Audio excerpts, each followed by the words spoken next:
Subscribe कीजिए राजधानी educational group पचकोड़िया YouTube channel को, बेल आइकन दबाइए लेटेस्ट एजुकेशनल वीडियो सबसे पहले देखने के लिए और डाउनलोड कीजिए हमारा मोबाइल ऐप भी।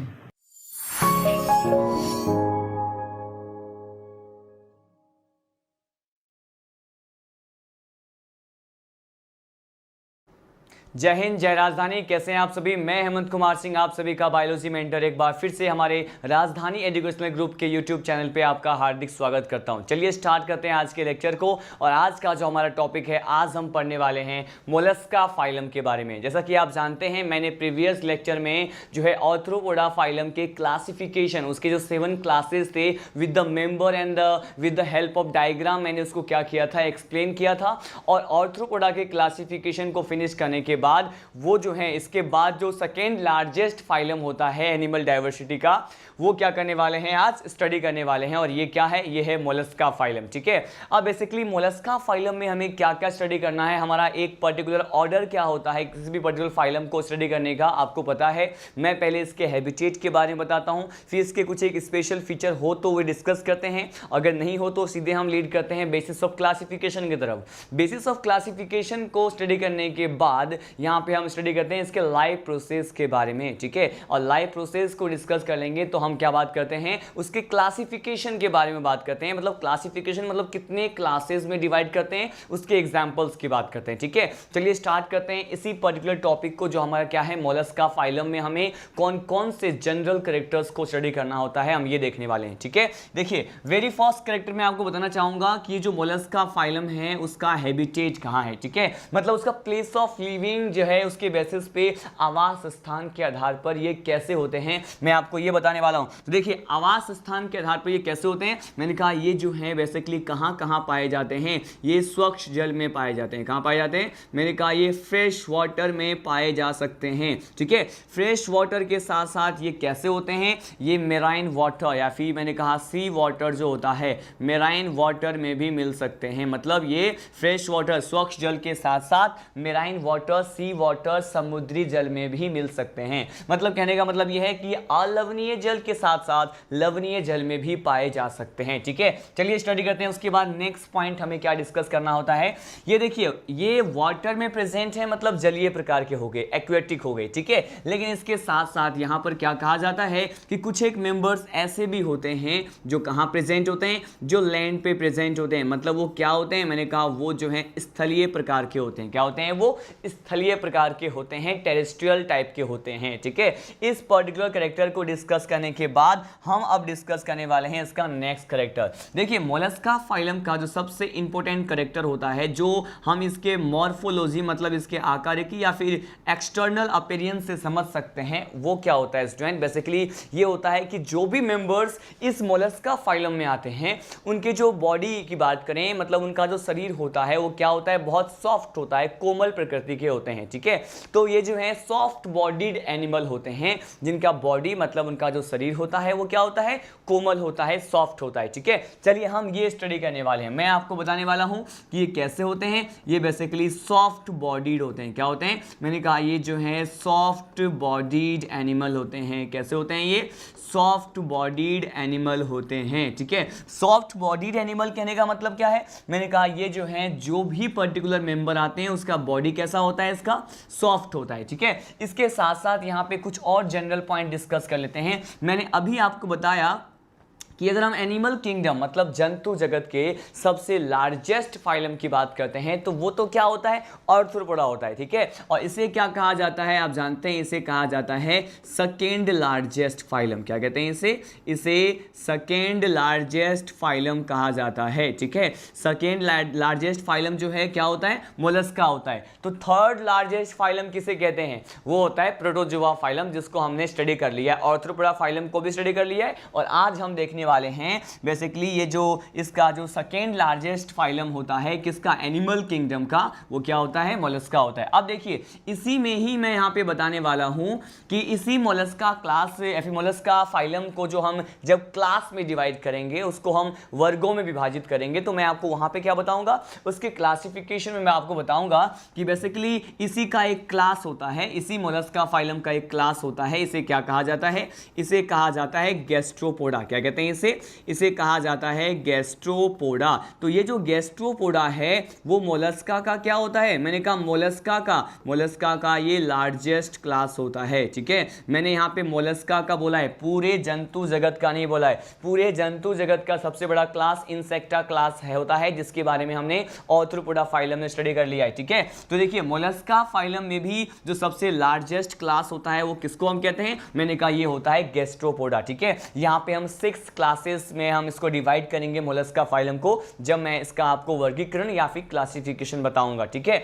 अब देखिए यहाँ पर इतने सारे जो जनरल पॉइंट्स हैं उसको स्टडी करने के बाद हम अब सीधे लीड करते हैं इसके बेसिस ऑफ क्लासिफिकेशन के बारे में। बेसिस ऑफ क्लासिफिकेशन के बाद हम इसके कुछ स्पेशल कैरेक्टर को स्टडी करेंगे। ठीक है, जहां पर मैं आपको स्नेल का डायग्राम बना करके, उसका एक हाइपोथेटिकल डायग्राम बना करके, स्नेल मतलब घोंगा जो होता है उसका डायग्राम बना करके इसके कुछ एक जनरल कैरेक्टर्स को क्या करेंगे, स्टडी करेंगे। ठीक है, तो देखिए उससे पहले हम यहाँ पे डिस्कस करने वाले हैं, आप जानते हैं हम यहाँ पे जो है वर्गीकरण का आधार डिस्कस करने वाले हैं, जिसे क्या कहा जाता है, जिसे हम कहते हैं बीओसी। क्या कहते हैं इसे बीओसी कहते हैं। बीओसी का मीनिंग क्या हो गया, मैंने कहा इसका मीनिंग हो गया बेसिस ऑफ क्लासिफिकेशन। क्या हो गया, बेसिस ऑफ क्लासिफिकेशन। देखिए इसमें हम कौन कौन से पॉइंट को स्टडी करते हैं, आपको पता है यहां पे पहले हम डिस्कस करते हैं एलओओ को। क्या होता है, लेवल ऑफ ऑर्गेनाइजेशन होता है, मतलब इनके शारीरिक संगठन का स्तर कौन सा है, हम इसे डिस्कस करते हैं। ठीक है, लेवल ऑफ ऑर्गेनाइजेशन के बाद स्टूडेंट हमें क्या पढ़ना होता है मैं आपको बता दूं।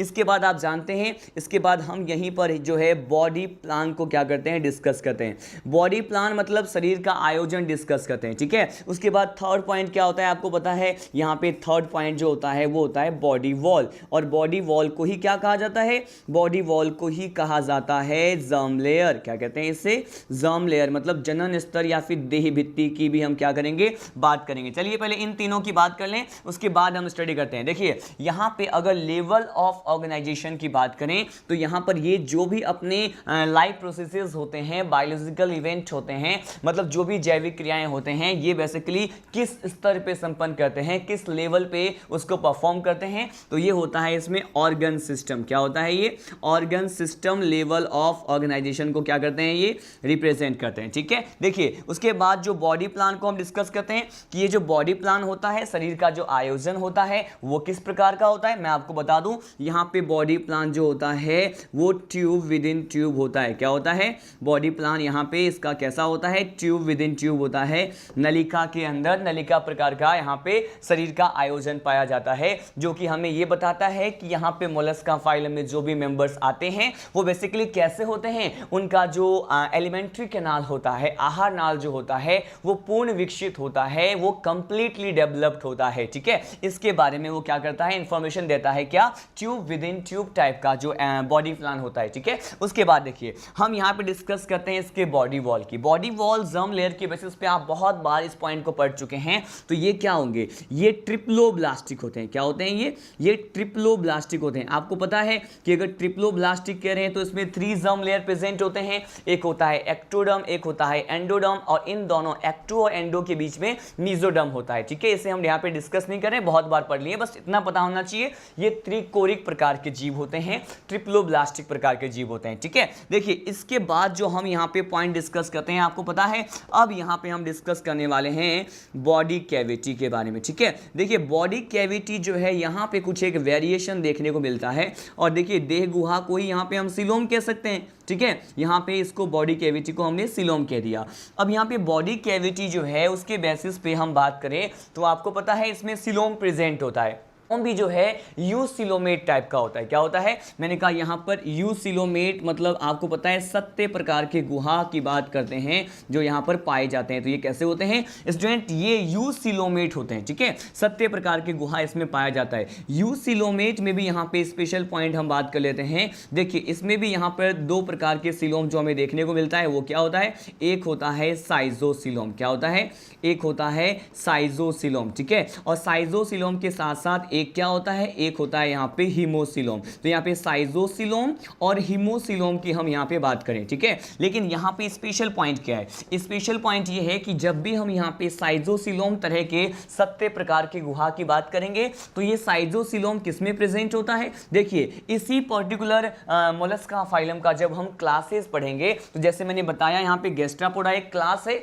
वैसे ही एक क्लास होता है स्टूडेंट जिसे हम कहते हैं सिफेलोपोडा। क्या कहते हैं इसे सिफेलोपोडा कहा जाता है। तो सिफेलोपोडा क्लास के बारे में मैं आपको इसके क्लासिफिकेशन बताऊंगा। यहाँ पर बस आप इतना ध्यान रखें कि ये जो साइजोसिलोम होता है वो किस क्लास में या फिर किस क्लास के मेंबर में साइजोसिलोम प्रकार का जो गुहा होता है, बॉडी कैविटी प्रेजेंट होता है, मैंने कहा ये सिफेलोपोडा में होता है, ठीक है। यहाँ पे हीमोसिलोम की बात करें तो जो भी सिफेलोपोडा के अलावा जो भी क्लासेस होते हैं ना, उसको हम क्या कह सकते हैं, उसको हम कह सकते हैं नॉन सिफेलोपोडा। क्या कह सकते हैं, नॉन सिफेलोपोडा कह सकते हैं, ठीक है। और ये जो नॉन सिफेलोपोडा होते हैं उसके लिए क्या कहा जाता है कि ये जो नॉन सिफेलोपोडा होता है उसमें हीमोसिलोम मिलता है। क्या मिलता है, हीमोसिलोम मिलता है। लेकिन साइजोसिलोम किस में मिलेगा, मैंने कहा सिफेलोपोडा में। तो ये आपको यहाँ पर जनरल पॉइंट जो है इस बॉडी कैविटी में क्या करना है, सिलोम में लर्न करना है, ठीक है। इन सभी जनरल पॉइंट को स्टडी करने के बाद हम सीधे लीड करते हैं हमारा नेक्स्ट बेसिस ऑफ क्लासिफिकेशन क्या होता है। आप सभी को पता है, हम इसको यहाँ पे डिस्कस कर लेते हैं। देखिए नेक्स्ट बेसिस ऑफ क्लासिफिकेशन जो है हमारा होता है सिमेट्री। आपको पता है मैंने बहुत बार डिस्कस कर रखा है। तो देखिए ये सिमेट्री जो होता है, यहाँ पर अगर सममिति की बात करें तो आखिर किस प्रकार के सममिति को मोलस्का फाइलम में आने वाले जीव दर्शाते हैं, हम इसकी बात करने वाले हैं। देखिए सिमेट्री की बात करें तो यहाँ पर कौन सा सिमेट्री होता है, यहाँ पे होता है बाइलेटरल सिमेट्री। कौन सा होता है, बाइलेटरल सिमेट्री। बाइलेटरल सिमेट्री को हम क्या हिंदी में क्या बोलते हैं, इसे कहा जाता है द्विपार्श्व सममिति। और ये क्या होता है, किस तरह से यहाँ पे कोई भी एक प्लेन अगर इनके सेंटर ऑफ एक्सिस से गुजारते हैं तो यहाँ पर दो अलग अलग जो है पार्ट्स बनते हैं, 2 इक्वल हाफ्स बनते हैं, इसे हम राइट हाफ और लेफ्ट हाफ कहते हैं। मतलब अग्रभाग जो होता है वो बायां भी हो सकता है और दायां भी हो सकता है, ठीक है। तो यहाँ पे बाइलेटरल द्विपार्श्व प्रकार की सममिति यहाँ पे हमें देखने को मिलता है। इसमें भी स्पेशल पॉइंट क्या है मैं आपको ये बता दूं, इसमें स्पेशल पॉइंट ये है कि यहाँ पे सिमेट्री जो होता है इसमें हम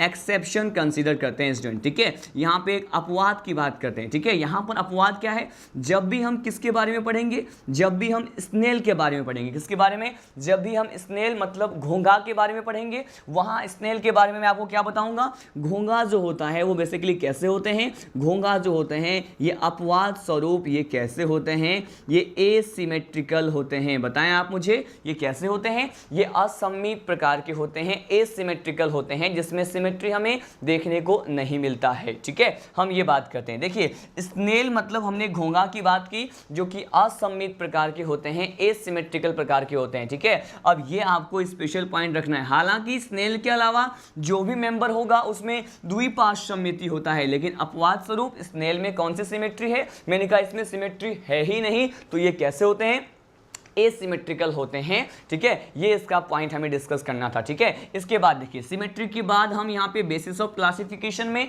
वर्गीकरण के आधार में क्या डिस्कस करते हैं, हम ये देखने वाले हैं। वर्गीकरण के आधार में सिमेट्री के बाद मैं आपको एज यूजुअल क्या बताता हूँ, नोटोकॉर्ड के बारे में, ठीक है। यहाँ पे देखिए अगर नोटोकॉर्ड की बात करते हैं तो क्या नोटोकॉर्ड यहाँ पे प्रेजेंट होता है क्या, मैंने कहा नहीं, नोटोकॉर्ड यहाँ पर क्या होता है, अब्सेंट होता है। तो नोटोकॉर्ड अगर यहाँ पे अब्सेंट है तो ये किस प्रकार के जीव हो गए, मैंने कहा इस प्रकार के जीव को कहा जाता है नॉन कॉर्डेट। क्या कहते हैं इसे कहा जाता है नॉन कॉर्डेट कहते हैं। क्या कहा जाता है, नॉन कॉर्डेट कहा जाता है, ठीक है। अब देखिए हम नेक्स्ट पर्टिकुलर इसी बेसिस ऑफ क्लासिफिकेशन को लीड करते हैं। नोटोकॉर्ड के बाद हमें क्या पढ़ना है, देखिए नोटोकॉर्ड मतलब पृष्ठरज्जु यहाँ पे अब्सेंट था तो मैंने कह दिया ये नॉन कॉर्डेट होते हैं, ठीक है। और यहाँ पे हम नेक्स्ट पार्ट क्या करते हैं, लास्ट बेसिस ऑफ क्लासिफिकेशन आपको पता है हम किसके बारे में पढ़ते हैं, यहाँ पे हम सेगमेंटेशन खंडी भवन के बारे में पढ़ेंगे। और सेगमेंटेशन की बात करते हैं तो सेगमेंटेशन के बेसिस पे मैंने कहा यहाँ पर सेगमेंटेशन तो क्या होता है,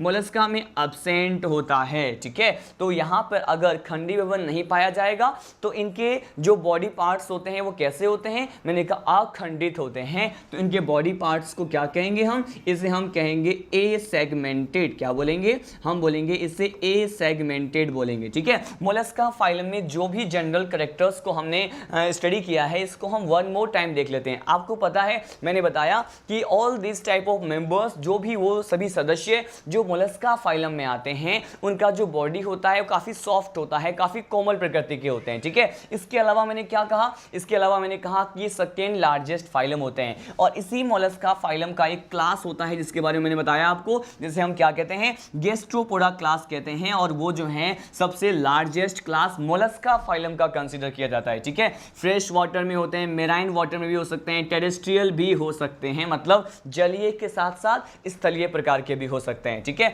बेसिस ऑफ क्लासिफिकेशन अगर हम बात करें शारीरिक संगठन के स्तर की, तो यहाँ पर ऑर्गन सिस्टम दिख रहा है, अंग तंत्र स्तर का होता है। अगर बॉडी प्लान की बात करते हैं, शरीर के आयोजन की बात करते हैं, ट्यूब विद इन ट्यूब, नलिका के अंदर नलिका प्रकार का होता है। बॉडी वॉल में क्या देखने को मिला, एज यूजुअल ट्रिप्लोब्लास्टिक होते हैं। देखिए लेकिन बॉडी कैविटी में यहाँ पे क्या है, कुछ एक स्पेशल पॉइंट है, वेरिएशन देखने को मिल रहा है, तो मैंने इसको स्टार मार्क कर दिया, ठीक है। ये देखिए बॉडी कैविटी और सीलोम के बेसिस पे ये सत्य गुहा रखने वाले प्राणी होते हैं, जीव होते हैं, यूसिलोमेट होते हैं। लेकिन यहाँ पर भी देखें, यहाँ पर इसका एक क्लास होता है जिसे हम कहते हैं सिफेलोपोडा। क्या कहते हैं, सिफेलोपोडा। सिफेलोपोडा में जो है साइजोसिलोम प्रकार का जो है यूसिलोम प्रेजेंट होता है, ठीक है। और हिमोसिलोम किस में पाया जाएगा, हिमोसिलोम प्रकार का जो गुहा है वो नॉन सिफेलोपोडा में पाया जाता है, ठीक है। अगर हम सिमेट्री की बात करते हैं तो सिमेट्री जो होता है वो बायलेटरल होता है, मतलब द्विपार्श्व सममिति होता है। अगर हम यहाँ पे स्नेल की बात करते हैं तो स्नेल में सममिति नहीं पाया जाएगा, तो ये कैसा होगा, ये असममित प्रकार का होगा, ठीक है। नोटोकॉर्ड यहाँ पे एब्सेंट होते हैं, तो ये नॉन कॉर्डेड टाइप के होते हैं। सेगमेंटेशन की बात करते हैं तो सेगमेंटेशन जो होता है इसमें एब्सेंट होता है, तो ये कैसे होते हैं आप मुझे बताएं। ये ए सेगमेंटेड होते हैं, इनका जो शरीर होता है वो अखंडित प्रकार का होता है, ठीक है। चलिए इन सभी पॉइंट को डिस्कस करने के बाद अब मैं इस फाइलम के कुछ एक स्पेशल पॉइंट बताता हूं कि वो स्पेशल कैरेक्टर जो हमें इससे पहले के फाइलम में नहीं देखने को मिला था, ठीक है। इसके कुछ एक अभिलाक्षणिक गुणधर्म की बात करते हैं, उसके बाद मैं आपको बताऊंगा इसके लाइफ प्रोसेसेस के बारे में, ठीक है। अब देखते हैं, देखिए मैंने आपको कहा हम इसके लाइफ प्रोसेसेस के बारे में स्टडी करने वाले हैं कि आखिर वो कौन कौन से जैविक प्रक्रम होते हैं जिसे हमें यहाँ पे क्या करना है, स्टडी करना है। लेकिन उससे पहले हम क्या देखने वाले हैं, कुछ एक स्पेशल कैरेक्टर को, ठीक है। यहाँ पर मैं क्या करने वाला हूँ कि स्नेल मतलब घोंगे का जो है एक काल्पनिक चित्र बनाते हैं, मतलब एक हाइपोथेटिकल डायग्राम में बनाऊंगा, और उस पर्टिकुलर एक सिंगल डायग्राम से बहुत सारे कैरेक्टर्स जो हैं आप इस फाइलम के समझ पाएंगे, ठीक है। देखिए मैं आपको क्या करने वाला हूं,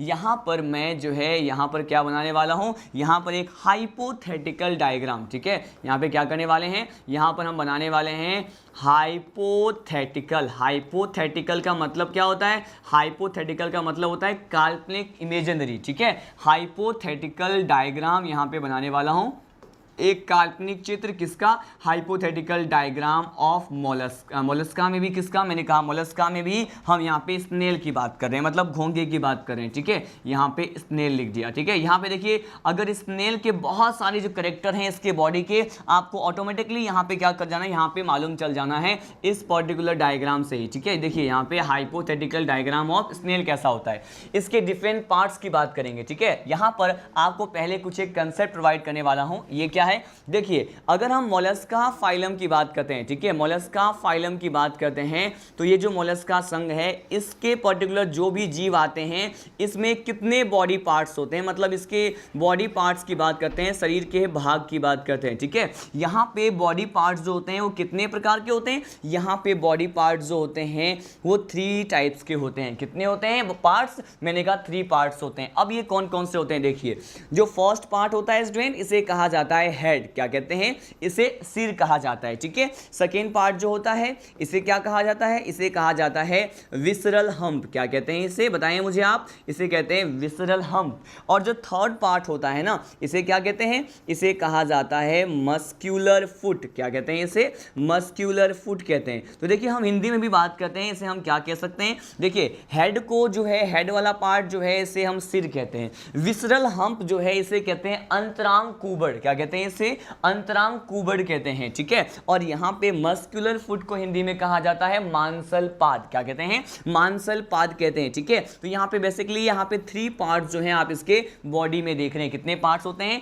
3 पार्ट्स होते हैं। और कौन कौन से मैंने आपको बता दिया, हेड पार्ट होता है, विसरल हम्प होता है, और क्या होता है, मस्कुलर फुट होता है, ठीक है। अब देखते हैं इसके डायग्राम की ओर बढ़ते हैं। देखिए यहाँ पर जो डायग्राम बनाने वाला हूँ स्नेल का वो कैसा होगा, बेसिकली इसके तीनों पार्ट, जो इसका हेड वाला पार्ट होता है या बेसिकली इसके अदर पार्ट्स की बात करते हैं, तो हम यहाँ पे देखते हैं कि क्या करने वाले हैं। देखिए यहाँ पे मैंने क्या किया, हेड वाला पार्ट बनाया, और इस हेड वाले पार्ट को यहाँ पे देखिए, ये हेड वाला पार्ट कुछ इस तरह से यहाँ पे दिखाई देता है। मैंने कहा ये हेड वाला पार्ट था, और ये जो है अब इसका हमने क्या बनाया, ये थोड़ा सा पोर्शन जो है स्टमक वाला होता है, ठीक है। यहाँ पे पहले कंप्लीट डायग्राम हम डिस्कस कर लें, फिर हम बात करेंगे इसके जनरल कैरेक्टर, आखिर कौन से भाग को हमने क्या बोला, ठीक है। यहाँ पे जो है स्नेल का एक हाइपोथेटिकल डायग्राम मैं आपको बताने वाला हूँ। ये देखिए इसमें बहुत सारे कैरेक्टर आप इजीली समझ पाएंगे इसके, ठीक है। यहाँ पर देखिए ये इंटरनल जो है डायग्राम आपको दिख रहा है, मतलब इसके आंतरिक भाग को बता रहा है, जिसके बारे में हम स्टडी करने वाले हैं। देखिए यहाँ पर मैंने बनाया क्या है, पहले आपको एक्सप्लेन कर दूं। ये देखिए इसका हेड वाला पार्ट है, तो मैंने कहा यहाँ पर जो भी इसके स्पर्शांक जैसे कुछ संरचनाएं पाई जाती हैं वो बनाया।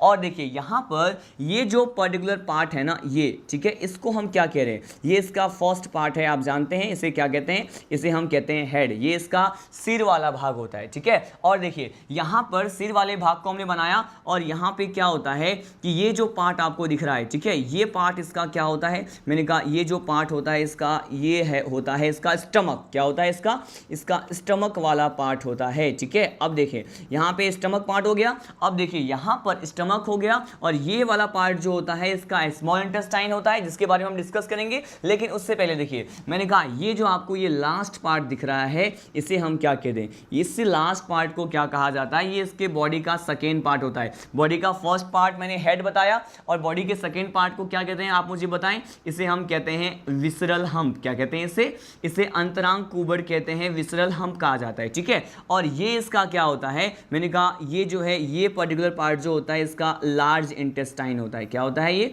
मैंने कहा इसकी बड़ी आंत को रिप्रेजेंट कर रहा है, लार्ज इंटेस्टाइन होता है। ये स्नेल का हाइपोथेटिकल डायग्राम होता है, ठीक है। अब देखें अगर इस पर्टिकुलर पार्ट की बात करते हैं, तो ये वाला पार्ट जो होता है वो किसको रिप्रेजेंट करता है, मैंने कहा ये स्मॉल इंटेस्टाइन को रिप्रेजेंट करता है, किसको, छोटी आंत को, ठीक है, स्मॉल इंटेस्टाइन होता है, ठीक है। अब देखते हैं यहाँ पर इस पार्ट की अगर बात करें इस जॉइंट, ये क्या है, मैंने कहा ये इसका एनस होता है, क्या होता है ये, इसका गुदा मार्ग होता है, जहां से ये अपने उत्सर्जी पदार्थ को बाहर निकालते हैं, ठीक। अब हम देखते हैं कि ये जो आपको स्ट्रक्चर दिखाई दे रहा है, इस स्ट्रक्चर में सबसे स्पेशल बात क्या है, ये जो यहाँ पे सेकेंड पार्ट होता है ये हमने डिस्कस किया, इसके फर्स्ट पार्ट हेड पार्ट के बारे में भी हमने डिस्कस किया। अब देखिए यहाँ पर इसके बिल्कुल वेंट्रल साइड में अधर भाग में कुछ इस प्रकार के जो है स्ट्रक्चर हमें दिखाई देते हैं, बहुत ज़्यादा स्पेशल स्ट्रक्चर होते हैं। और ये स्ट्रक्चर क्या कहलाते हैं, मैंने कहा ये जो मैंने स्ट्रक्चर बनाया है इसे हम क्या कहते हैं, हम ये डिस्कस करने वाले हैं। देखिए ये जो स्ट्रक्चर होता है इसके बॉडी का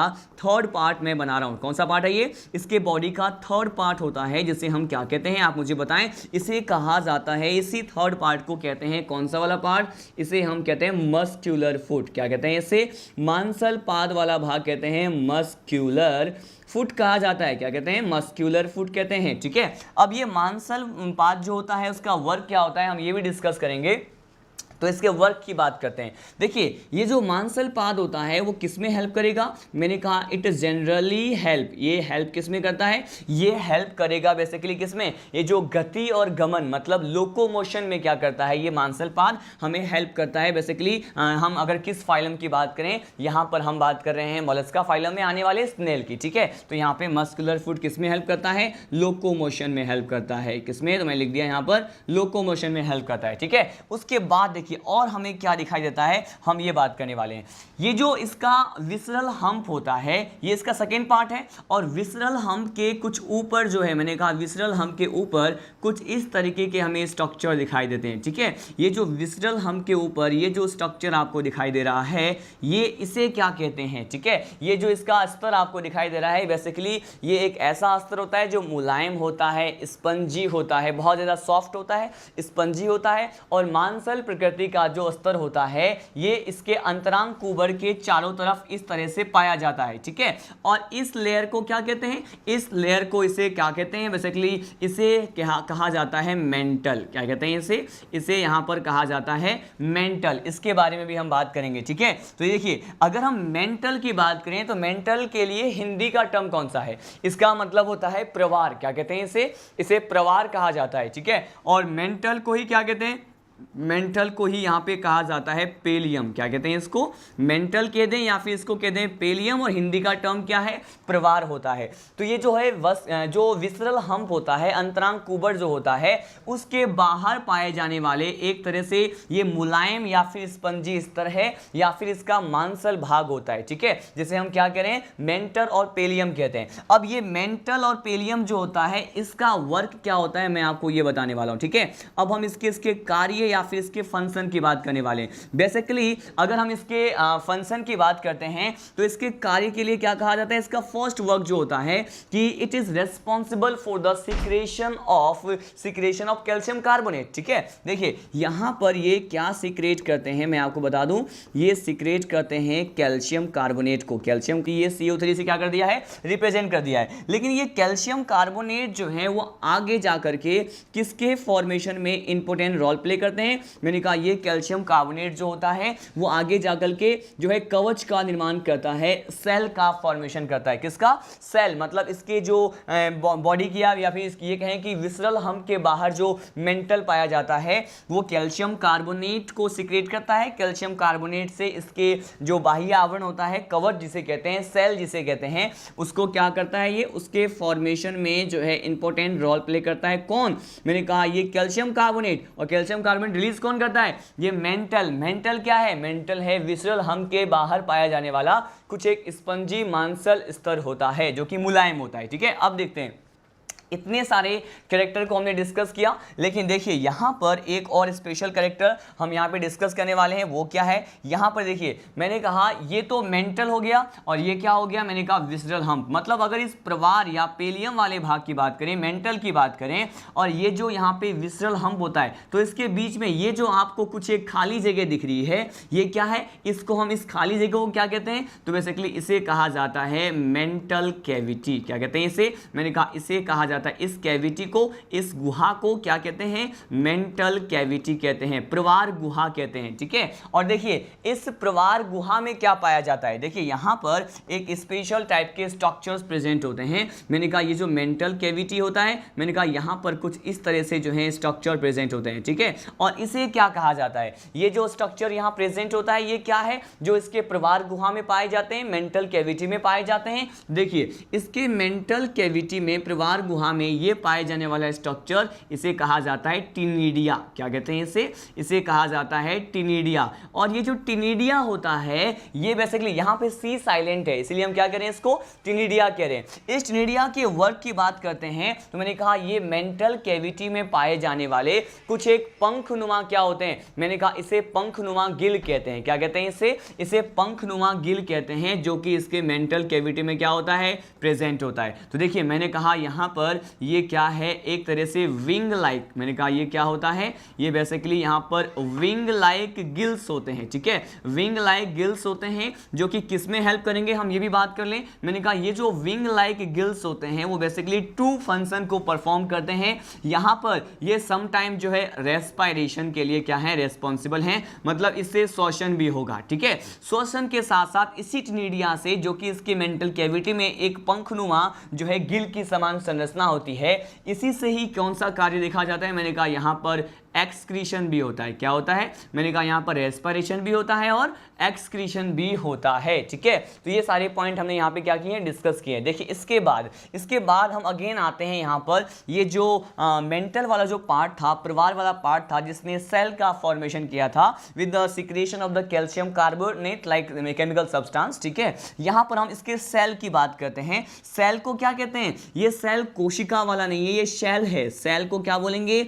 इसे बोलेंगे कवच। कवच, ठीक है, वो CELL होता है, ये है SHELL, ठीक है, ये कवच वाला है। तो हम यहाँ पे जो मोलस्का में जो कवच पाए जाते हैं हम यहीं पर ही डिस्कस कर लेते हैं, ठीक है। देखिए ये जो है मोलस्का के जो मोस्टली मेंबर की बात करें, हम यहाँ पे लिख देता हूँ कि अगर हम यहाँ पे मोस्टली मेंबर्स की बात करते हैं, अधिकांशतया जो सदस्य होते हैं, ठीक है, अधिकांश सदस्य में क्या होता है, ठीक है, हम ये बात करेंगे। तो अधिकांश सदस्य में किस प्रकार का कवच पाया जाता है, मैंने कहा इसमें जो है एक्सटर्नल कवच पाया जाता है, ठीक है। मैंने कहा कौन सा, बाह्य कवच, एक्सटर्नल सेल यहां पर क्या होते हैं, पाए जाते हैं। तो अधिकांश जो सदस्य होते हैं मोलस्का के उसमें बाह्य प्रकार का कवच पाया जाएगा, ठीक है। लेकिन यहाँ पर कुछ एक सदस्य की स्पेशली अगर बात करें, जैसे मैंने कहा यहाँ पर एक मेंबर होता है जिसे क्या कहते हैं, जिसे हम पढ़ेंगे सीपिया। क्या होता है, सीपिया। सीपिया को ही कहा जाता है कटल फिश। क्या कहते हैं इसे, मैंने कहा इससे कहा जाता है कटल फिश कहा जाता है। और ये फिश बोला है, लेकिन यहाँ पर ये फिश जो है ट्रू टाइप के फिश नहीं होते हैं। यहाँ पे तो फिश जो है बेसिकली कहाँ पे पढ़ेंगे हम, बेसिकली फिश के बारे में पीसीज महावर्ग जब कॉरिडा फाइलम में बताऊंगा वहां बताऊंगा। इसका बस जनरली नेम है फिश, ये रियल फिश नहीं है, ठीक है। वास्तविकता में ये क्या मछली नहीं है, बस इसका सामान्य नाम होता है। मैंने कहा ये जो सीपिया होता है या फिर जिसे हम कटल फिश कहते हैं, इसमें क्या होता है, इसमें किस प्रकार का कवच होगा, मैंने कहा यहां पर जो है इंटरनल होता है। क्या होता है ये, मैंने कहा यहां पर इंटरनल सेल होता है, आंतरिक प्रकार का कवच पाया जाता है, ठीक है। अब देखिए यहां पर सबसे ज्यादा इंपॉर्टेंट पॉइंट जो है अब डिस्कस करने वाला हूं कवच में ही, कि आखिर ऐसा कौन सा मेंबर है, क्योंकि यहां से बहुत बार क्वेश्चन आपको देखने को मिलेगा कि ऐसा कौन सा मेंबर है मोलस्का फाइलम का जिसमें ये सेल जो होते हैं वो क्या होते हैं, अब्सेंट होते हैं। क्या होते हैं, सेल अब्सेंट होते हैं। अब हम देखते हैं कि यहां पर कौन सा ऐसा मेंबर है जिसमें ये सेल अब्सेंट होता है। तो जनरली यहां पर देखते हैं एक मेंबर होता है जिसे हम कहते हैं ऑक्टोपस। क्या होता है, ऑक्टोपस, ठीक है। ऑक्टोपस को क्या कहा जाता है, इसका कॉमन नेम होता है डेविल फिश। क्या कहते हैं, इसे कहते हैं डेविल फिश कहते हैं, हिंदी में इसे राक्षस मछली कहा जाता है, ठीक है। अब देखिए डेविल फिश या फिर ऑक्टोपस की बात करते हैं तो यहां पर क्या एब्सेंट होता है, मैंने कहा यहां पर जो है कवच नहीं पाए जाते हैं, सेल क्या होते हैं यहां पे, एब्सेंट होते हैं, ठीक है। बहुत ज्यादा इंपॉर्टेंट पॉइंट मैंने यहां पे डिस्कस किया। मैंने पहले आपको बताया मेंटल के बारे में, पैलियम के बारे में जो कि कैल्शियम कार्बोनेट को सीक्रेट कर रहा था। फिर मैंने बताया आपको यहाँ पे सेल के बारे में, सेल जो हैं अत्यधिक जो अधिकांशतया जो केस होता है मोस्टली मेंबर्स में ये बाह्य प्रकार का पाया जाता है। लेकिन यहाँ पे कुछ एक मेंबर की बात करें जिसमें आंतरिक प्रकार का पाया जाता है, वो कौन है, मैंने कहा ये सीपिया या फिर कटल फिश होता है, ठीक है। एक होता है ऑक्टोपस, ऑक्टोपस जो है इसे डेविल फिश भी कहते हैं, और इसमें क्या होता है, कवच नहीं पाया जाता है, ठीक है। इसके बारे में हमने यहाँ पे कवच के बारे में सारे पॉइंट डिस्कस कर लिए। ये इसका हेड वाला पार्ट था। जैसा कि मैंने आपको बताया कि मोलस्का फाइलम में जो भी मेंबर्स आते हैं उसमें कितने उनके बॉडी में कितने पार्ट्स होते हैं, मैंने कहा यहाँ पर जो है इनके बॉडी में बेसिकली 3 पार्ट्स होते हैं। एक हेड वाला पार्ट होता है, एक अंतरांग कुबर विसरल हम्प होता है, मस्कुलर फुट या फिर मांसल पार्ट पाया जाता है। और यहाँ पे इन तीनों पार्ट को मैंने स्नेल के इस हाइपोथेटिकल डायग्राम में कहाँ रिप्रेजेंट किया, देखिए फर्स्ट पार्ट हेड यहाँ पर है, ठीक है, ये सिर वाला पार्ट है। सेकेंड जो पार्ट होता है ये होता है विसरल हम्प, मतलब जिसे हम कहते हैं अंतरांग कुबर। और ये जो थर्ड वाला पार्ट मैंने बनाया है ये होता है मस्कुलर फुट, ठीक है। मस्कुलर फुट जो होता है मांसल पार्ट, वो किसके लिए रिस्पॉन्सिबल है, लोकोमोशन के लिए रिस्पॉन्सिबल होता है, ठीक है। यहाँ पे इसका स्टमक वाला पार्ट होता है, ये इसका स्मॉल इंटेस्टाइन वाला पार्ट होता है, ये इसका विसरल हम्प हो गया। और यहाँ पे क्या होता है, लार्ज इंटेस्टाइन। और लास्ट वाला ये जो पार्ट होता है, ये जो पोर छिद्रनुमा संरचना आपको दिखाई दे रहा है, इसे क्या कहते हैं, इसे एनस कहते हैं। क्या कहते हैं, इसे एनस कहा जाता है, ठीक है। तो ये इस तरह से जो है स्ट्रक्चर हमें देखने को मिलता है। तो यहाँ पर देखिए मैंने इसके सेल को भी यहाँ पर क्या कर दिया है, इस तरह से रिप्रेजेंट कर दिया है। लेकिन सबसे ज़्यादा इंपॉर्टेंट पॉइंट क्या था कि ये जो यहाँ पे विसरल हम्प होता है उसके बाहर क्या होता है, कुछ एक मुलायम स्पंजी या फिर मांसल स्तर प्रेजेंट होते हैं। और उस मांसल स्तर को क्या कहा जाता है, मेंटल कहा जाता है। लेकिन ये मेंटल और विसरल हम्प के बीच में जो खाली जगह होता है उसे क्या कहते हैं, मेंटल कैविटी। मेंटल कैविटी में एक पंखनुमा गिल के समान संरचना पाई जाती है, इसे हम टिनिडिया कहते हैं, विंग लाइक स्ट्रक्चर होता है। This particular taenidia is going to help into the process of respiration, श्वसन में हेल्प करते हैं, एज वेल एज एक्सक्रीशन में क्या करते हैं, उत्सर्जन में भी कभी कभी हेल्प करते हैं, ठीक है। इन सारे पॉइंट्स को डिस्कस करने के बाद हमने यहाँ पे इसके बहुत सारे कैरेक्टर्स, स्नेल के बहुत सारे कैरेक्टर्स जहां से किसी भी पर्टिकुलर एग्जाम में क्वेश्चन आ सकता है उसके बारे में हमने क्या किया है, डिस्कस किया है, ठीक है। इसके बाद हम क्या डिस्कस करने वाले हैं, कुछ और स्पेशल कैरेक्टर जो आपको इस मोलस्का फाइलम में देखने को मिलता है, ठीक है। देखिए ये स्पेशल कैरेक्टर क्या है, अब मैं आपको बताने वाला हूं कि यहां पर इसी मोलस्का फाइलम के मेंबर्स में क्या देखने को मिलेगा। यहां पर एक स्ट्रक्चर देखने को मिलता है, इसे क्या कहते हैं, इसे कहा जाता है रेडुला। क्या कहा जाता है, इसे रेडुला कहा जाता है। और ये बहुत ज्यादा इंपॉर्टेंट स्ट्रक्चर होता है। क्यों, मैंने कहा ये जो रेडुला होता है वो एक्चुअली इसके माउथ में, मतलब इसके मुख में पाए जाने वाले रेतीनुमा संरचनाएं होती हैं, जिसे हम क्या कहते हैं, रेडुला कहते हैं, ठीक है। मैंने कहा इसके माउथ में पाए जाने वाले रेतीनुमा संरचना को क्या कहते हैं, रेडुला कहते हैं। तो बेसिकली ये जो रेडुला है वो कहाँ प्रेजेंट है, मैंने कहा इसके माउथ वाले पार्ट में क्या होता है, प्रेजेंट होता है। और इसका है मतलब प्रॉपर्ली इसका फंक्शन क्या होता है, मतलब ये किस कार्य को संपादित करते हैं। मैंने कहा इसका जो वर्क होता है स्टूडेंट, बेसिकली ये जो है फूड जो होता है उसको इंगेशन में क्या करते हैं, हेल्प करते हैं।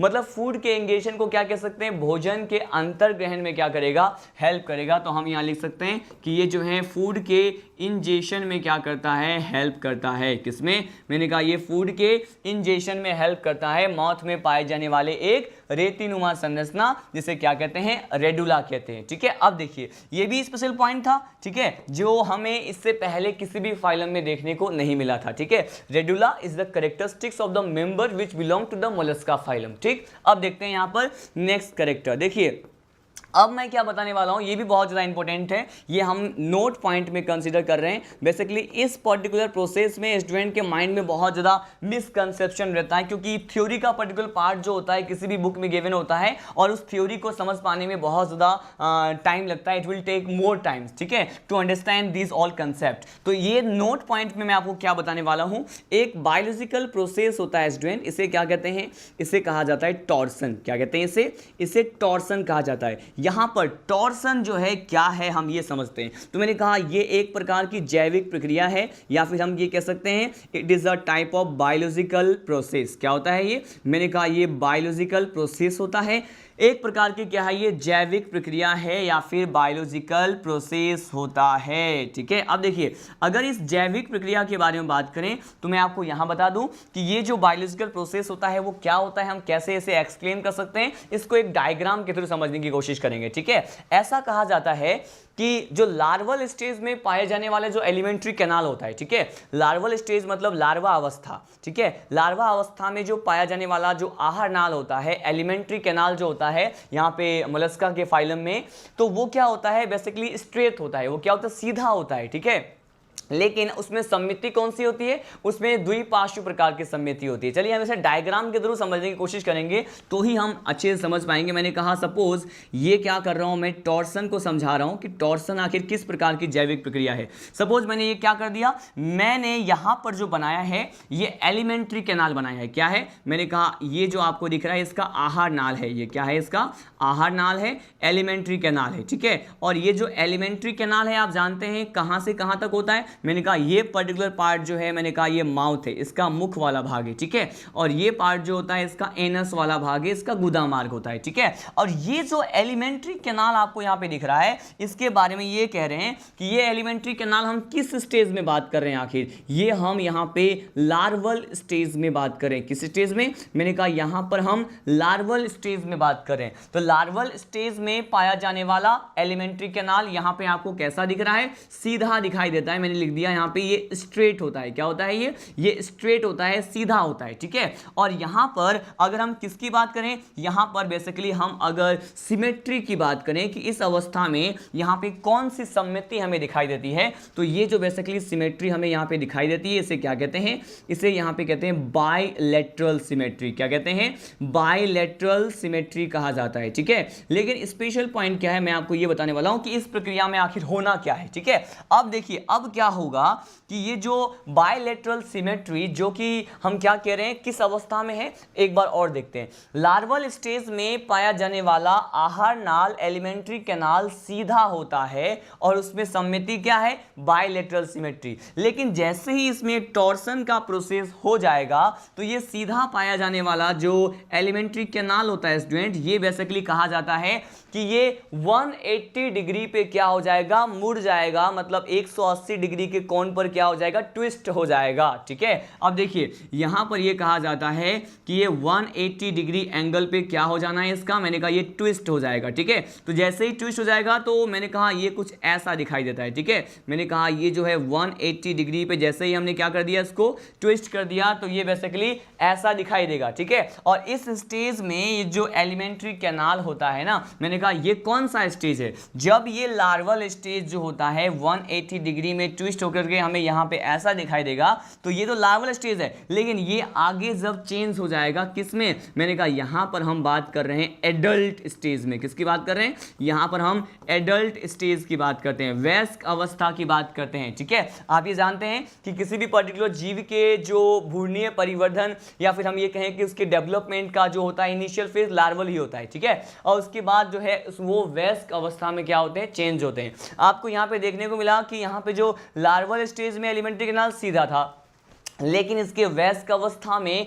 ये जो है 180 डिग्री के एंगल पर क्या हो गया है, मुड़ गया है, या फिर हम कह रहे हैं कि ये ट्विस्ट हो गया है। ठीक है, तो यहाँ पर हमें क्या दिखाई देगा, जैसे ही यहाँ पे ये ट्विस्ट हो जाएगा वयस्क अवस्था में, तो इसमें जो पाया जाने वाला बायलेटरल सिमेट्री था जो यहाँ पे लार्वल स्टेज में था, अब ये किसमें चेंज हो जाएगा, मैंने कहा अब ये जो है द्विपार्श्व सममिति से ये क्या हो जाता है, इसमें सिमेट्री अब्सेंट हो जाता है, या फिर ये कहें कि सिमेट्री गायब हो जाता है। तो ये कैसे हो जाते हैं, ये असममित प्रकार में चेंज हो जाते हैं, एसिमेट्रिकल प्रकार में क्या हो जाते हैं, चेंज हो जाते हैं। प्रोसेस को ही क्या कहते हैं, टॉर्सन कहा जाता है। ठीक है, यहां पर दो ज्यादा इंपॉर्टेंट पॉइंट जो मैंने आपको बताए हैं वो था एक रेडुला के बारे में। ठीक है, रेडुला मुख में पाए जाने वाले भोजन के अंतर्ग्रहण के लिए पाए जाने वाली कुछ विशेष प्रकार की संरचना होती है। ठीक है, लेकिन टॉर्सन, टॉर्सन क्या है, मैंने कहा टॉर्सन जो है इसको हम ऐसे समझ सकते हैं कि यह एक ऐसा बायोलॉजिकल प्रोसेस है जिसमें लार्वा अवस्था में पाया जाने वाला आहार नाल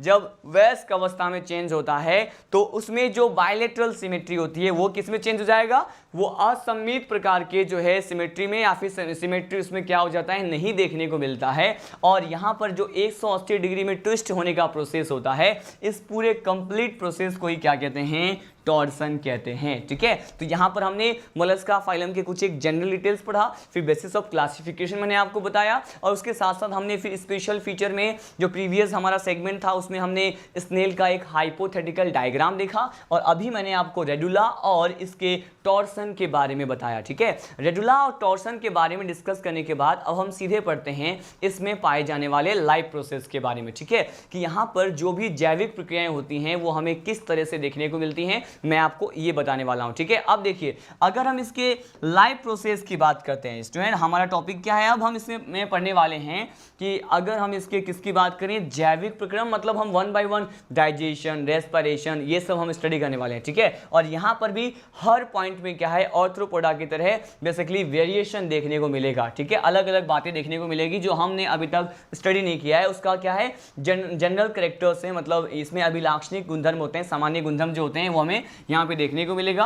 तो हमारा टॉपिक क्या है, अब मैं आपको बताने वाला हूँ इसके लाइव प्रोसेस के बारे में। ठीक है, मतलब इसके जो है जैविक प्रक्रम जो होता है वो किस तरह से हमें देखने को मिलता है। ठीक है, ये हमारा टॉपिक है। इसमें भी हम बेसिकली फर्स्ट देखते हैं किसके बारे में, डाइजेशन के बारे में, कि इसमें पाचन किस प्रकार का होता है। पाचन जो है हमने जो बात की थी किसमें, ऑर्थ्रोपोडा में। ऑर्थ्रोपोडा में जो है पाचन कैसा देखा था हमने, ऑर्थ्रोपोडा में जो पाचन होता है वो आउटसाइड द सेल होता है, कोशिका के बाहर होता है ना। तो इसे क्या कहते हैं, इसे बाह्य कोशिकीय पाचन कहते हैं, या फिर इसे ही हम कह सकते हैं एक्स्ट्रा सेलुलर डाइजेशन। क्या कहते हैं इसे एक्स्ट्रा सेलुलर डाइजेशन कहा जाता है। ठीक है, इसे बाह्य कोशिकीय पाचन कहते हैं। ठीक है, अब देखिए इसका जो नेक्स्ट प्रोसेस या फिर लाइव प्रोसेस की बात करें, डाइजेशन के बाद हमें क्या पढ़ना होता है, डाइजेशन के बाद हमें पढ़ना होता है रेस्पिरेशन के बारे में। किसके बारे में, यहाँ पर हम पढ़ते हैं रेस्पिरेशन। ठीक है, अगर हम इसके श्वसन की बात करते हैं तो यहाँ पर इंपॉर्टेंट कैरेक्टर देखने को मिलेगा। देखिए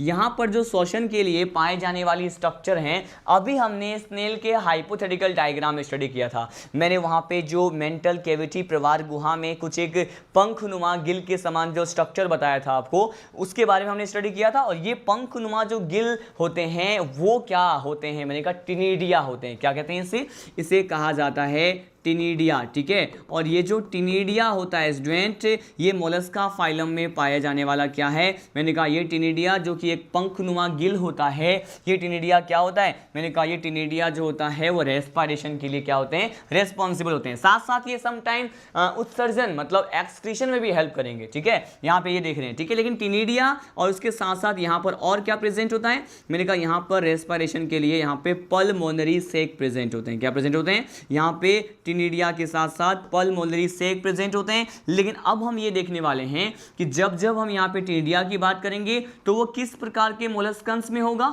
मोलस्कंस कहने का मतलब जो मेंबर होते हैं मोलस्का फाइलम के, उसको हम मोलस्कंस कहते हैं, ठीक है। अब देखिए यहाँ पर टिनिडिया जो होता है वो बेसिकली इस तरह का जो श्वसन संरचना है, रेस्पिरेटरी स्ट्रक्चर होता है, वो किस में देखने को मिलेगा, मैंने कहा it is generally seen in the aquatic molluscans. किस में मिलता है ये, जो भी जलीय मोलस्कंस होते हैं जो वाटर में रहते हैं उसमें हमें क्या देखने को मिलेगा, उसमें हमें यहाँ पे टिनिडिया जो है रेस्पिरेशन के लिए देखने को मिलता है, ठीक है। उसके बाद क्या है यहाँ पे, उसके बाद है पल्मोनरी सेक। पल्मोनरी सेक हमें कहाँ पे देखने को मिलता है, ये हमें स्थलीय प्रकार के जो मोलस्कंस होते हैं वहां पर हमें पल्मोनरी सेक देखने को मिलता है। तो यहाँ पे ले रहे हैं कि ऐसे मोलस्कंस जो कैसे हो, मैंने कहा जो टेरेस्ट्रियल होते हैं। क्या होते हैं ये टेरेस्ट्रियल मोलस्कंस होते हैं और ये क्या होते हैं, इसमें शोषण के लिए पल्मोनरी सेक यहाँ पर क्या होता है, प्रेजेंट होता है, ठीक है। हमने लाइफ प्रोसेस में डाइजेशन की बात की, रेस्पिरेशन की बात की, अब हम बात करने वाले हैं सर्कुलेशन, ठीक है। थर्ड कैरेक्टर हमारा क्या है,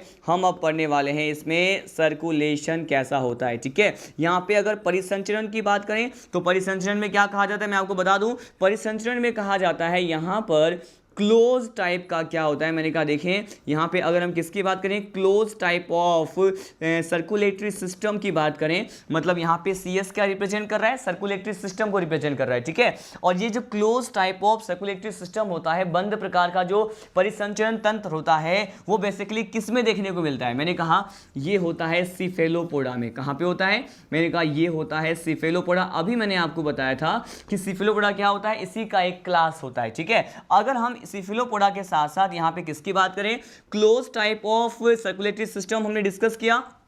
अब हम डिस्कस करने वाले हैं open type of circulatory system की, ठीक है। अगर हम यहाँ पे खुले प्रकार के परिसंचरण तंत्र की बात करें तो खुला प्रकार का जो परिसंचरण तंत्र होता है वो किसमें होता है, मैंने कहा ये पाया जाता है किसमें, ये पाया जाएगा नॉन सिफेलोपोडा में। कहाँ मिलेगा, ये नॉन सिफेलोपोडा में मिलेगा। ये बहुत ज़्यादा इंपॉर्टेंट पॉइंट है। सो बेसिकली यहाँ पे हमने क्या देखा, यहाँ पर हमने देखा कि बंद प्रकार का परिसंचरण तंत्र भी है, खुला प्रकार का परिसंचरण तंत्र भी है। बंद प्रकार का जो है सिफिलोपोडा में होता है, ठीक है। और सिफिलोपोडा के अलावा जो भी क्लास होता है नॉन सिफिलोपोडा कहते हैं उसे, और वहां पर क्या होता है, खुला प्रकार का क्या होगा, परिसंचरण पाया जाएगा, ठीक है। अब देखते हैं यहां पर कुछ एक नोट पॉइंट हमें देखने को मिलेगा कि इस फाइलम के मेंबर में एक ब्लड पिगमेंट प्रेजेंट होता है, ठीक है। एक ब्लड पिगमेंट या फिर रक्त वर्णक पाया जाता है, और इस ब्लड पिगमेंट को क्या कहते हैं स्टूडेंट, इस ब्लड पिगमेंट को कहा जाता है हीमोसाइनिन। क्या कहते हैं यहाँ पे, मैंने कहा इसको कहा जाता है हीमोसाइनिन, ठीक है। हीमोसाइनिन एक ऐसा ब्लड पिगमेंट होता है जिसमें कौन सा आयन पाया जाएगा, जिसमें यहाँ पे कॉपर आयन पाया जाएगा। कौन सा, मैंने कहा यहाँ पर कॉपर आयन पाए जाते हैं, और ये जो है इन्हें कौन सा कलर प्रोवाइड करते हैं, मैंने कहा it generally provide the blue colour. ये कौन सा कलर प्रोवाइड करेगा, मैंने कहा यहाँ पर कॉपर आयन जो है इसके ब्लड पिगमेंट में प्रेजेंट होते हैं। इसके ब्लड पिगमेंट को क्या कहते हैं, हीमोसाइनिन कहते हैं, ठीक है। और इसमें कॉपर आयन प्रेजेंट होता है, और जो कि इनके बॉडी को कौन सा कलर प्रोवाइड करेगा, मैंने कहा ये जो है नीला रंग प्रदान करता है, जो है बेसिकली ब्लू कलर क्या करेगा, प्रोवाइड करेगा, ठीक है। हमने यहाँ पे ये स्टडी किया, ठीक है। ये सारे पॉइंट जो थे वो सर्कुलेशन में थे। अब डायरेक्टली हम लीड करते हैं सर्कुलेशन के बाद हमारा नेक्स्ट पॉइंट क्या होता है, हम अब पढ़ने वाले हैं इसके एक्सक्रीशन के बारे में, ठीक है। देखिए अगर हम यहाँ पे किसकी बात करें, हम यहाँ पे अगर एक्सक्रीशन की बात करते हैं, किसकी, अगर हम यहाँ पे उत्सर्जन की बात करते हैं, एक्सक्रीशन की बात करते हैं, तो हमें कौन कौन से पॉइंट हमें यहाँ पे स्टडी करना है, मैं आपको ये पहले बता देता हूँ। एक्सक्रीशन में हम ये देखेंगे कि आखिर वो कौन सी स्ट्रक्चर्स हैं, कौन सी संरचनाएं होती हैं जिससे यहाँ पे उत्सर्जन हमें देखने को मिलता है। देखिए यहाँ पे उत्सर्जन जो है बेसिकली कैसे देखने को मिलेगा, मैं आपको बता दूं। यहाँ पे एक्सक्रीशन के लिए कौन सी संरचना होती है, एक बहुत स्पेशल स्ट्रक्चर है जिसे हम क्या कहते हैं, इसे कहा जाता है ऑर्गन ऑफ बोजानस। क्या कहते हैं इसे, मैंने कहा इसे कहा जाता है ऑर्गन ऑफ बोजानस, मतलब बोजानस के जो है अंग होते हैं उसे क्या कहते हैं कि बेसिकली ये एक्सक्रीशन के लिए रेस्पॉन्सिबल होता है, ठीक है। तो ऑर्गन ऑफ बोजानस के साथ साथ यहाँ पर और क्या होता है, मैंने कहा ऑर्गन ऑफ बोजानस के साथ साथ यहाँ पर एक बेसिकली ग्लैंड होते हैं, जैसे क्या कहते हैं, इसे कहते हैं बेसिकली पेरिकार्डियल ग्लैंड, क्या कहते हैं इसे कहा जाता है पेरिकार्डियल ग्लैंड कहते हैं, ठीक है। यहाँ पर ऑर्गन ऑफ बोजानस के साथ साथ यहाँ पे मैंने कहा ये जो है पेरिकार्डियल ग्लैंड भी होता है, और ये जो पेरिकार्डियल ग्लैंड होते हैं इसी को क्या कहते हैं, इसी को कहा जाता है क्रेब्स ग्लैंड, क्या कहते हैं इसे कहा जाता है क्रेब्स ग्लैंड, ठीक है। तो यहाँ पे उत्सर्जन के लिए हमने देखा ऑर्गन ऑफ बोजानस भी है, उत्सर्जन के लिए ही यहाँ पर क्या प्रेजेंट है, मैंने कहा यहाँ पर पेरिकार्डियल ग्लैंड भी है, जिसे ही क्या कहते हैं क्रेब्स ग्लैंड भी कहते हैं, ठीक है। अब देखिए मैंने लेकिन आपको अभी थोड़ी देर पहले बताया था कि टिनिडिया की बात करें, किसकी बात करें, यहाँ पे देख रहे हैं टिनिडिया लिखा हुआ है, लेकिन ये जो है रेस्पिरेशन में भी हेल्प करता है, लेकिन इसके साथ साथ ये जो टिनिडिया होता है वो सम टाइम किस में हेल्प करेगा, मैंने कहा ये टिनिडिया उत्सर्जन में भी क्या करेगा, हेल्प करेगा। तो टिनिडिया भी क्या है, एक पंखनुमा गिल जैसा स्ट्रक्चर होता है जो मेंटल कैविटी में प्रेजेंट होता है, और ये भी क्या करेगा, यहाँ पे एक्सक्रीशन में हेल्प करेगा, ठीक है। अब देखिए एक्सक्रीशन में कुछ एक और नोट पॉइंट को हम यहाँ पे स्टडी करने वाले हैं। अगर हम यहाँ पे किसकी बात करें, अगर हम यहाँ पे इसके उत्सर्जी उत्पाद की बात करें कि आखिर ये किस फॉर्म में अपने एक्सक्रीटरी प्रोडक्ट को या फिर वेस्ट मटेरियल को एलिमिनेट करते हैं अपने बॉडी से, ठीक है, हम ये बात करने वाले। देखिए यहाँ पर क्या होता है, यहाँ पे पहले हम बात करते हैं अमोनिया की। अमोनिया जो है वो बेसिकली जो भी एक्वेटिक होते हैं, जो भी जलीय मोलस्कंस होते हैं ना, मैंने कहा जो भी यहाँ पे कौन से मोलस्कंस हो, मैंने कहा जो भी यहाँ पे एक्वेटिक मोलस्कंस होते हैं वो बेसिकली अमोनिया के फॉर्म में अपने वेस्ट मटेरियल को बॉडी से एलिमिनेट करते हैं, ठीक है। और अब हम बात करने वाले यूरिया की, ठीक है। ये यूरिया क्या है, तो बेसिकली अगर हम बात करें यूरिया की, तो यूरिया के फॉर्म में जो भी लैंड पे रहने वाले बेसिकली जो भी टेरेस्ट्रियल स्थलीय जंतु होते हैं इस फाइलम में, वो यूरिया के फॉर्म में क्या करते हैं, अपने उत्सर्जी पदार्थ को बाहर निकालते हैं, वो यूरियोटैलिक होते हैं। जबकि जलीय जीव जो हैं, जलीय मोलस्कंस कैसे होते हैं, मैंने कहा ये अमोनोटैलिक होते हैं, ठीक है। हमने यहाँ पे एक्सक्रीशन का पॉइंट स्टडी किया। अब मैं आपको बताने वाला हूँ लोकोमोशन के बारे में, ठीक है। लोकोमोशन में क्या प्रेजेंट होता है हम ये डिस्कस करने वाले हैं। तो हमारा नेक्स्ट पॉइंट क्या है, लोकोमोशन, ठीक है। यहाँ पे हम गमन की बात करने वाले हैं। तो यहाँ पे बता दूं कि गमन के लिए क्या होता है स्टूडेंट, बेसिकली यहाँ पे अभी हमने स्टडी किया था हाइपोथेटिकल डायग्राम में ही कि इसका जो थर्ड पार्ट होता है बॉडी का, उसे ही हम क्या कहते हैं, इसे कहा जाता है मस्क्यूलर फुट, क्या कहते हैं इसे मस्क्यूलर फुट कहते हैं, ठीक है। और ये जो मस्क्यूलर फुट होता है वो किस में हेल्प करेगा, मैंने कहा ये जो मांसल प्रकार के जो पाद होते हैं मस्क्यूलर फुट होते हैं वो लोकोमोशन में क्या करेगा, हेल्प करेगा, ठीक है। लेकिन यहाँ पर एक स्पेशल पॉइंट जो है हम स्टार में मेंशन कर रहे हैं कि अगर हम स्पीसीज ऑक्टोपस की बात करें, किसकी बात करें, यहाँ पे अगर हम ऑक्टोपस की बात करें जिसे डेविल फिश भी कहते हैं, तो इस ऑक्टोपस में लोकोमोशन के लिए क्या प्रेजेंट होता है, यहाँ पे ऑक्टोपस में लोकोमोशन के लिए आर्म्स प्रेजेंट होते हैं, भुजाएं पाई जाती हैं। लेकिन अगर नंबर ऑफ आर्म्स की बात करें कि कितने आर्म्स यहाँ पे लोकोमोशन के लिए प्रेजेंट होते हैं, मैंने कहा 8 arms are present for the purpose of locomotion. Octopus में ये जो ऑक्टा टर्म होता है यही क्या रिप्रेजेंट करता है, 8 को रिप्रेजेंट करता है। मतलब यहाँ पे कुछ ना कुछ ऐसे स्ट्रक्चर होते हैं जो 8 होते हैं, वो क्या होते हैं, गमनांग होते हैं, इसके लोकोमोटरी स्ट्रक्चर होते हैं जो जनरली आर्म्स होते हैं और 18 नंबर होते हैं, ठीक है। तो ऑक्टोपस में लोकोमोशन आर्म से होता है, बाकी जो भी मेंबर है उसमें मस्क्यूलर फुट या मांसल पार्ट से पॉसिबल होता है, जो कि इसी के बॉडी का थर्ड पार्ट होता है, ठीक है। हमने यहाँ पे लोकोमोशन की भी बात कर ली है। अब देखिए इसके बाद हमें कौन से पॉइंट जो है स्टडी करना है, इसमें हमने बेसिकली क्या देखा, लाइफ प्रोसेस में हमने डाइजेशन से लेकर के लोकोमोशन तक तो देख लिया है। अब इसके बाद इसे ही कंटिन्यू करते हैं, हमें और कौन कौन से स्पेशल पॉइंट जो है स्टडी करना होता है। लोकोमोशन के बाद मैं आपको यहाँ पर एक अगेन नोट पॉइंट प्रोवाइड करने वाला हूँ कि इसमें क्या होता है कि बेसिकली यहाँ पे स्टडी करेंगे कुछ एक गैंग्लिया के बारे में। यहाँ पे कुछ स्ट्रक्चर प्रेजेंट होते हैं, गैंग्लिया लाइक स्ट्रक्चर प्रेजेंट होते हैं, मैं आपको ये बताने वाला हूँ। देखिए यहाँ पर जो एक गैंग्लिया होता है इसे हम क्या कहते हैं, बेसिकली यहाँ पे फर्स्ट टाइप ऑफ गैंग्लिया को कहते हैं, यहाँ पे बेसिकली क्या इसे कहते हैं, पीडल गैंग्लिया, क्या कहते हैं इसे कहा जाता है पीडल गैंग्लिया, ठीक है। एक तो गैंग्लिया होता है पीडल गैंग्लिया, ठीक है, और एक जो गैंग्लिया होता है इसे क्या कहा जाता है, इसे कहा जाता है विसरल गैंग्लिया, क्या कहते हैं इसे हम कहते हैं विसरल गैंग्लिया कहते हैं। और पीडल और विसरल गैंग्लिया के साथ साथ यहाँ पे और क्या क्या प्रेजेंट होते हैं, एक जो गैंग्लिया होता है इसे हम क्या कहते हैं, बेसिकली इसे कहते हैं प्लूरल गैंग्लिया भी यहाँ पर क्या होता है, प्रेजेंट होता है, ठीक है। अब हम इस जो तीनों टाइप्स के जो गैंग्लिया होते हैं इसके फंक्शन के बारे में अगर स्टडी करें कि पीडल गैंग्लिया का वर्क क्या होता है, विसरल गैंग्लिया का वर्क क्या होता है, प्लूरल गैंग्लिया का वर्क क्या होता है, मैं आपको ये बताने वाला हूँ। ठीक है, अब देखिए प्लूरल गैंग्लिया के साथ साथ समटाइम एक और गैंग्लिया यहाँ पे डिस्कस करते हैं, जिसे हम क्या कहते हैं, इसे कहते हैं सेरिब्रल गैंग्लिया। क्या कहते हैं इसे सेरिब्रल गैंग्लिया कहते हैं। ठीक है, इन सभी पर्टिकुलर टर्म्स के लिए कोई हिंदी का टर्म नहीं है, आपको ये इसी तरह से लर्न करना होगा, गैंग्लिया ही कहते हैं। ठीक है, अब देखिए पीडल गैंग्लिया की बात करें कि इसका वर्क क्या होता है, मैंने कहा जो भी लोकोमोशन की जो एक्टिविटीज होती है, मैंने कौन सी एक्टिविटीज, जो भी यहाँ पे लोकोमोशन की जो एक्टिविटीज होती हैं, तो पीडल गैंग्लिया उन सारे एक्टिविटीज पे क्या करते हैं, मैंने कहा पीडल गैंग्लिया इन सारे एक्टिविटीज को कंट्रोल करते हैं। ठीक है, उन रखते हैं, मतलब गति से संबंधित जो भी क्रियाएं हुए उसको नियंत्रित करने का काम किसका है, मैंने कहा यहाँ पे पीडल गैंग्लिया का है। ठीक है, अब हम बात करने वाले हैं विसरल गैंग्लिया के बारे में।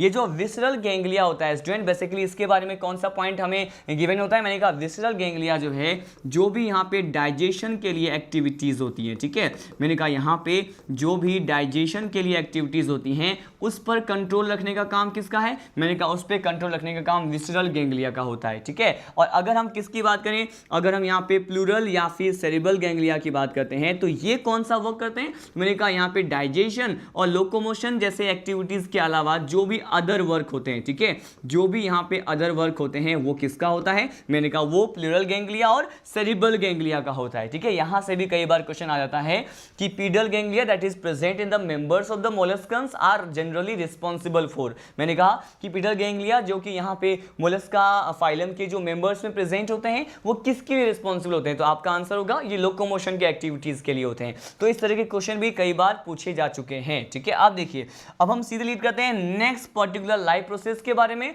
और अब हमें पढ़ना होता है इसके बाद किसके बारे में, यहां पर मैं आपको बताने वाला हूं बेसिकली रिप्रोडक्शन के बारे में। ठीक है, यहां पर हम पढ़ते हैं कि रिप्रोडक्शन के बेसिस पे ये किस तरह के ऑर्गेनिज्म होते हैं मोलस्का के मेंबर, हम ये देखने वाले हैं। देखिए जनन के आधार पर ये किस प्रकार के हो सकते हैं, पहले ये बात करें, जनन के आधार पर मैंने कहा ये एक लिंगी भी होते हैं। ठीक है, ये कैसे होते हैं, ये यूनिसेक्सुअल, मतलब सेक्सेस आर सेपरेट। ठीक है, यूनिसेक्सुअल भी होते हैं, लेकिन साथ साथ मैंने कहा ये क्या होते हैं, ये बाइसेक्सुअल भी होते हैं, मतलब ये एक लिंगी भी होते हैं और साथ साथ ये क्या होते हैं, मैंने कहा ये द्विलिंगी भी होते हैं और जो है बाइसेक्सुअल भी होते हैं और क्या होते हैं, यूनिसेक्सुअल भी होते हैं। ठीक है, और मैंने आपको बहुत बार बता रखा है कि बाइसेक्सुअल और यूनिसेक्सुअल टर्म का मीनिंग क्या है। यहाँ पे बेसिकली यूनी क्या रिप्रेजेंट करता है, 1 को, बाई क्या रिप्रेजेंट कर रहा है, 2 को रिप्रेजेंट कर रहा है। ठीक है, अगेन यहाँ पे डिस्कस करते हैं यूनिसेक्सुअल उस तरह के ऑर्गेनिज्म को या मोलस्कन्स को कह सकते हैं जिसमें मेल और फीमेल के जो सेक्स ऑर्गन होते हैं दो अलग अलग मोलस्कन में होगा,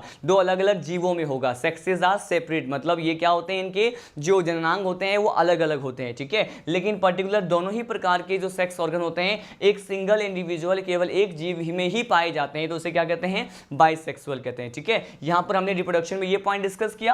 अब हम बात करते हैं फर्टिलाइजेशन की। ठीक है, यहाँ पे अगर हम बात करें फर्टिलाइजेशन की तो यहाँ पे दोनों ही प्रकार का निषेचन देखने को मिलता है, मतलब यहाँ पे इंटरनल फर्टिलाइजेशन भी पॉसिबल है। ठीक है, यहाँ पे आंतरिक प्रकार के निषेचन भी देखा जाता है और साथ साथ यहाँ पे एक्सटर्नल फर्टिलाइजेशन भी होता है। ठीक है, मैंने कहा दोनों ही प्रकार के निषेचन आंतरिक और बाह्य प्रकार के देखने को मिलते हैं और ये जीव भी दोनों ही प्रकार के होते हैं, यूनिसेक्सुअल भी हो सकते हैं और बाइसेक्सुअल भी हो सकते हैं। रिप्रोडक्शन के बाद अब हम स्टडी करते हैं लास्ट पर्टिकुलर बायोलॉजिकल प्रोसेस के बारे में या लाइफ प्रोसेस के बारे में। हम यहाँ पे एम्ब्रियोनिक डेवलपमेंट को समझेंगे, लेकिन एम्ब्रियोनिक डेवलपमेंट में यहाँ पे हम किसकी बात करते हैं, आपको पता है हम यहाँ पे लार्वल स्टेज की बात करते हैं कि मोलस्का के मेंबर में कौन सा लार्वा जो है या कौन सा लार्वल स्टेज जो होता है प्रेजेंट होता है। तो आपको बता दूं यहाँ पर जो लार्वल स्टेज प्रेजेंट होता है इसे हम क्या कहते हैं, इसे ही कहा जाता है बेसिकली क्या, इसे कहते हैं वेलिगर लार्वा। क्या कहते हैं इसे, यहाँ पे वेलिगर लार्वा प्रेजेंट होते हैं, इसी लार्वा को कहा जा सकता है ग्लोकाइडियम लार्वा। क्या कहते हैं इसे ग्लोकाइडियम लार्वा या फिर वेलिगर लार्वा कहा जाता है, जो किसके मेंबर्स में मिलते हैं, मोलस्का फाइलम के मेंबर में मिलते हैं। ठीक है, अगर मैंने कहा यहाँ पर पर वेलिगर और ग्लोकाइडियम लार्वा प्रेजेंट है, तो यहाँ पे जो एम्ब्रियोनिक डेवलपमेंट होगा, तो ये जो एम्ब्रियोनिक डेवलपमेंट होगा वो कैसा हो जाएगा, मैंने कहा यहाँ पर एम्ब्रियोनिक डेवलपमेंट हो जाएगा इनडायरेक्ट टाइप का, मतलब अप्रत्यक्ष प्रकार का होता है। ठीक है, तो यहाँ पे हमने सारे जनरल पॉइंट्स जो थे लाइफ प्रोसेस में, मतलब जैविक प्रक्रिया में डाइजेशन से लेकर के रिप्रोडक्शन और एम्ब्रियोनिक डेवलपमेंट नार्वल स्टेज तक हमने क्या बात कर ली है, कंप्लीट स्टडी कर लिया है। लेकिन आपको बस इतना ध्यान रखना है कि वेलिगर और ग्लोकाइडियम लार्वा कहां पाए जाते हैं, in the member of the Mollusca. ठीक है, यहां पर हमने आज के इस पर्टिकुलर लेक्चर में क्या क्या स्टडी किया, हमने यहां पे कुछ एक जनरल पॉइंट को स्टडी किया, बेसिस ऑफ क्लासिफिकेशन, वर्गीकरण का आधार देखा, स्नेल का जो है हाइपोथेटिकल डायग्राम देखा, उसके अलग अलग कैरेक्टर्स के बारे में भी हमने क्या किया, स्टडी किया। ठीक है, उसके बाद मैंने आपको बताया रेडुला के बारे में। ठीक है, और उसके साथ साथ हमने एक बायोलॉजिकल प्रोसेस भी स्टडी किया जो कि मोलस्का के फाइलम के मेंबर में ही देखने को मिलता है। वो क्या होता है, वो बेसिकली होता है टॉर्सन का बायोलॉजिकल प्रोसेस। ठीक है, उसके बाद हमने उसी लेक्चर को कंटिन्यू करते हुए इसमें लाइफ प्रोसेस के बारे में पढ़ा, पाचन से लेकर के जनन तक के जो भी स्ट्रक्चर होते हैं, जो भी चीजें आपको पता होना चाहिए था मोलस्का फाइलम में, हमने डिस्कस किया। ठीक है, अब जो नेक्स्ट लेक्चर होगा, नेक्स्ट लेक्चर में हम क्या स्टडी करेंगे, बेसिकली जो भी 6 क्लासेस में हम इस मोलस्का फाइलम को डिवाइड करते हैं, क्लासिफाई करते हैं, वर्गीकृत करते हैं, उन सभी क्लासेस और उनके मेंबर्स के स्पेशल कैरेक्टर के बारे में हम डिस्कस करेंगे। ठीक है, तब तक के लिए जय हिंद, जय राजधानी।